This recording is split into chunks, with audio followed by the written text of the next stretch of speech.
Hello, I am विवेक बाजपेयी। मैं अब UP board class 9 संख्या पद्धति lesson exercise number 1C part number 2 question number 4 से शुरू कर रहा हूँ। लिखा हुआ निम्नलिखित भिन्नों को किस रूप में लिखिए कि बताइए कि प्रत्येक का दशमलव प्रसार किस प्रकार का। 36/100 का मतलब हो गया 0.36, तो ये शांत हो गया, शांत दशमलव। इसके बाद दूसरा पार्ट 1/11। इसका उत्तर लगातार ऐसे आता रहेगा 0.999। ये अनवसनी हो गया, अनवसानी।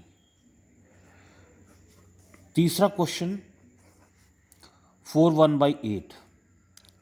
पहले एक बात मैं आपको बता दूं कि जहां संख्या नीचे की 2 या 2 के गुणक मतलब 2, 4, 8, 16, 32 इस तरीके के नंबर्स में आएगी, हमेशा वो संख्या पूर्ण विभाजित हो जाएगी। तो ये संख्या आई 4.125, ये शांत है। चौथा नंबर 3/13। अब नीचे देखिए, ये अभाज्य संख्या है, तो इससे जो भी उत्तर आएगा वो ऐसा नहीं आएगा जो लगातार कट जाए या एक कंप्लीट उत्तर आ जाए, ऐसा नहीं होगा।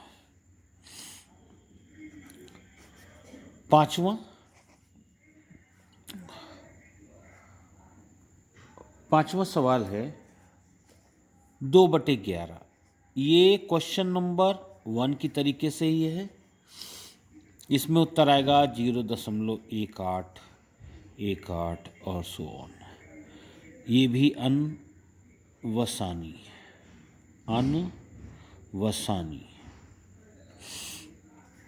छठा नंबर 329/400। इसमें उत्तर आएगा 0.8225। ये भी शांत दशमलव है क्योंकि उत्तर कंप्लीट आ गया। ध्यान से देखिए, इसके बाद आगे नहीं चल रहा है। फिर आ गया क्वेश्चन नंबर 5। क्वेश्चन नंबर 5 में जो चीज़ लिखी है, थोड़ा सा अगर हम अपनी लॉजिक को यूज़ करेंगे तो इन्होंने 1/7 को लिखा हुआ है 0.142857। तो अगर ये मालूम है मुझे, उसके बाद 2/7 निकालना है, तो क्या करेंगे? 2/7 निकालना है तो 2 से इस ऊपर वाली संख्या को गुणा कर देंगे, 142857। तो इसका एक उत्तर आ जाएगा 0.285714। तीसरा 3/7। तो अगर हम 0.142857 को 3 से मल्टीप्लाई करेंगे तो आंसर आ जाएगा 0.428571 आ जाएगा। इसी तरीके से आगे की संख्याओं का भी आ जाएगा। अब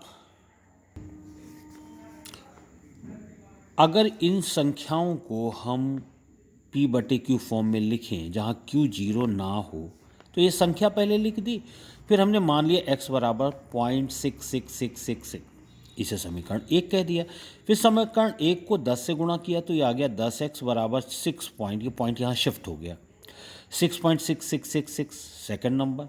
सेकेंड से फर्स्ट को घटाने पर 10x बराबर 6.666, पहला समीकरण x बराबर 0.6666 घट करके क्या बचा, 9x बराबर 6, तो x बराबर 6/9 मतलब 2/3, x बराबर 2/3। दूसरा सवाल 0.47 बार लगा हुआ 7 के ऊपर, इसका मतलब 7 रिपीटेटिव है, x बराबर 0.47777। अब हम पहली समीकरण जो लिखी हुई है इसमें 10 का गुणा करें तो आ जाएगा 10x बराबर 4.7777। फिर समीकरण फर्स्ट को 100 से गुणा करने पर आ गया 100x बराबर 47.777। अब 100x इज इक्वल टू 47.777। इससे हमने समीकरण नंबर 2 10x बराबर 4.777 घटाने पर क्या आ गया 90x बराबर 43 मीन्स x बराबर 43/90। तीसरे सवाल में एक ऐसी संख्या लिखी हुई है, यहां भी हमें वही मानना पड़ेगा। माना x बराबर 0.001 और सो ऑन। तो ये समीकरण नंबर 1 हो गया। समीकरण में 1000 का गुणा करने पर तो ये आ गया 1000x बराबर 1.001। ये समीकरण नंबर 2 हो गया। अब इनको हल करने पर